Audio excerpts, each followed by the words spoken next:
இதன் உச்சகட்டமா மாம்பழ சின்னத்தை எங்களுக்கு ஒதுக்கி தர வேண்டும்னு இந்திய தேர்தல் கமிஷனுக்கு 250 பக்க அளவுல ஒரு கடிதத்தை மருத்துவர் ராமதாஸ் அனுப்பியிருக்காரு.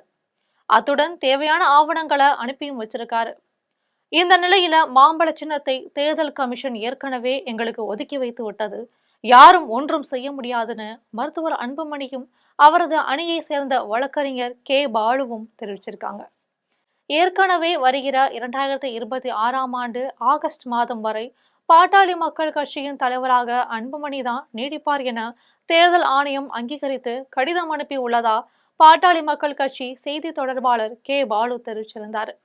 இது குறித்து மருத்துவர் அன்புமணி கருத்து தெரிவிக்கும் பொழுது, பாட்டாளி மக்கள் கட்சியின் தலைவராக தேர்தல் ஆணையம் என்னைத்தான் அங்கீகரித்திருக்கு, மாம்பழ சின்னத்தையும் எங்களுக்கு ஒதுக்கி விட்டனர், யாரும் எதுவும் செய்ய முடியாதுன்னு தெரிவிச்சிருந்தார். இது மட்டும் இல்லாம தேர்தலின் போது கட்சி சார்பில் வேட்பாளர்களுக்கு கொடுக்கப்படும் ஏ படிவம், பி படிவம் ஆகியவற்றில கையெழுத்து இடுவதற்கு தனக்கு தேர்தல் ஆணையம் அங்கீகாரம் கொடுத்துள்ளதாகவும் அன்புமணி குறிப்பிட்டார்.